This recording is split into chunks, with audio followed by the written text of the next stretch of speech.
Lumakas na naman ang ulan sa Cainta, Rizal. May unang balita live si EJ Gomez. EJ?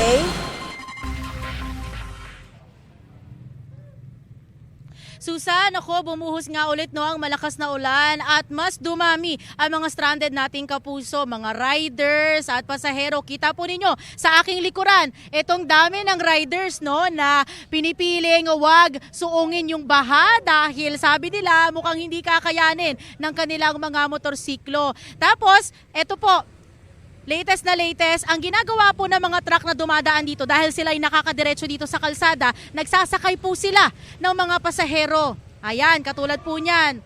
Nako, nakikita nyo po kung gaano po karami no, yung ating mga pasahero. Sige po, diretso po kayo.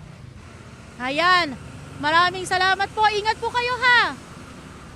Susan, yung baha dito no sa kahabaan ng Felix Avenue, tila tumaas na naman at itong kalsada parang naging ilog na dahil iilan na lang talaga na sasakyan yung nakakadaan at halos motorsiklo, mga nagpapadyak or nagtutulak na lang ng kanilang mga bisikleta o ayan, pedicab, sidecar at saka mga taong naglalakad yung dumadaan dito sa kalsada.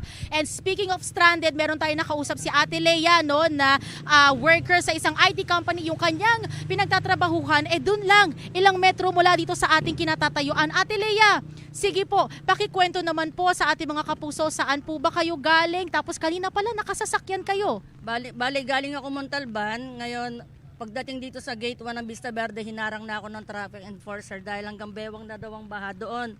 So, eto nga, naglakad ako, tiningnan ko talaga. Ngayon, nagchinelas na lang ako, tapos hindi na ako tumuloy kasi baka magka-leptospirosis pa ako eh.